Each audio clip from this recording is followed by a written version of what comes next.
Direttur u ex uffiċjal tal-Allied Group qed jaffaċċjaw akkużi ta' ħasil ta' flus u frodi. Michel Rizzo u Claude Licari tressqu l-Qorti l-Ħamis waranofinhar quddiem il-Maġistrat Charmaine Galea Huma ngħataw il-liberta proviżorja fuq depożitu ta' 20,000 euro u garanzija personali ta' 50,000 euro bl-assi tagħhom jiġu ffriżati.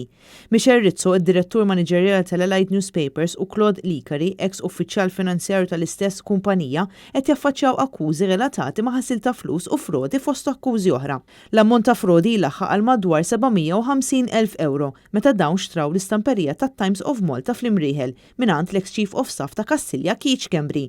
L-avukat Giulio der għal Michel Rizzo fil-waqt Roberto Montaldo der għal Claude Licari.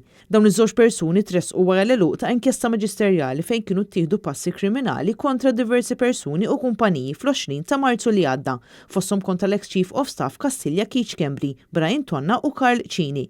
L-inkjesta kienet intalbet mill-ex kap tal-Partit Nazzjonalista Simon Busuttil. Keith Kembri kien l-aktar persuna illi kellu akkużi fil-konfront tiegħu fosthom ir-reati ta' korruzzjoni, frodi u ħasil ta' flus. Huwa ngħata libertà proviżorja fuq diversi kundizzjonijiet wara li qatta kważi 15-il ġurnata il-ħabs ta' kordin. Intant għadu għaddej il-proċess biex l-ex Direttur Maniġerjali tat-Times Adrian Hillman jinġib lura Malta. Fil-fatt, l-estradizzjoni tiegħu kellha tiġi posposta wara li l-awtoritajiet tar-Renju Unit talbu għal aktar dokumenti sabiex tkun ġustifikata it-talba qed issir mill-awtoritajiet Maltin.